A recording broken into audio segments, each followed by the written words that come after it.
নিজেকে ভুলিয়ে সীমানা পেরিয়ে তোমাকে চেয়েছি যে আজ তোমার হাতেই সাজাবো আমার স্বপ্নের ঘর।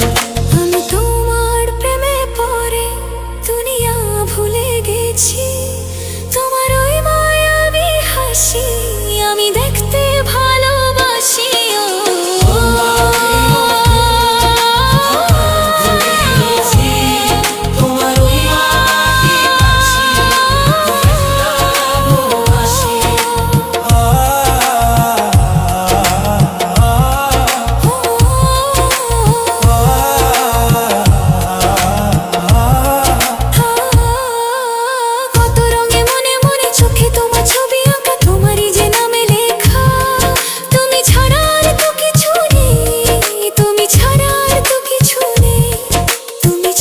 কিছু নেই।